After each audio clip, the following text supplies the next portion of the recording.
How much video game playing did you guys do to research these roles? None. She's correct. I mean, I just recalled my days of Atari 2600 way back in the day, which was kind of appropriate because Fix-It Felix Jr. is an 8-bit guy, and you know, think back to your Frogger and your Burger times, and there you are. Yeah, I'm not a big gamer, and haven't been, and you know, I've got a whole education doing this movie. So. That's true. What's one of your favorite video game memories growing up?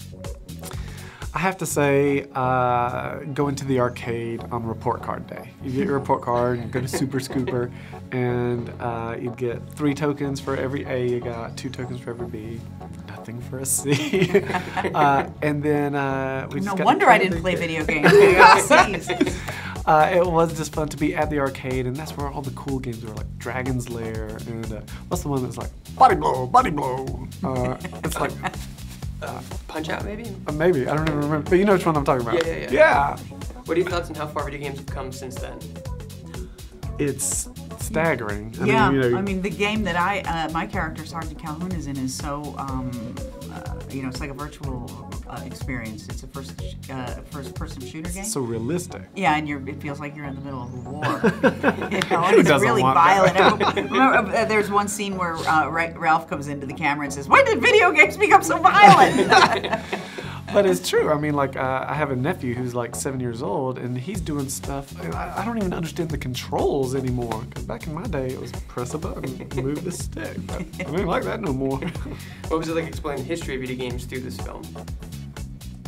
Well, I mean, a lot of it was just recalling the games we played. Like, you know, Qbert shows up, and you have all these cameos from people you see. And then in Game Central Station is just a mixer of sorts, and you're seeing all these familiar faces from way back.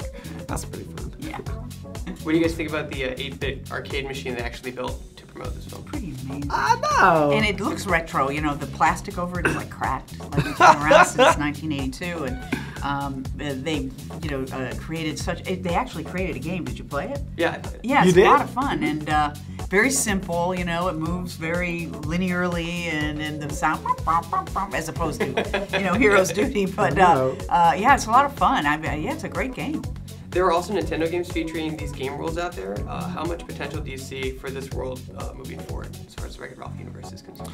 Gosh, I It's mean, limitless, I think. I think so, especially like even in the movie, they've created all these very distinct worlds, and you know, the fun part for me was when these characters go and visit these other worlds that they're not used to, that Right. they have no experience with, and to see how they fare in those games. I mean, it's a challenge for everyone. Yeah. What do you think about the arcade days? Do you think they've been lost in today's era? Or? Are there arcades anymore? Are Is it there our movie? Yes, there are a few in LA. Yeah. Is that true? Yeah. In our movie, there is an arcade, Yes. and it's current day. Yes. But it's interesting. They have, you know, the Wreck-It Ralph over here, and then all the brand new ones, the Yes. shiny ones that are Yeah. doing all these, you know, have all the bells and whistles. Yeah, I think just like movie theaters, you know, people say, oh, you can watch movies at home. You know, most people are going to stay home and watch movies, but they don't. They still like Yeah, that go collective to experience of going to the movie. So hopefully they'll still be around for a little while.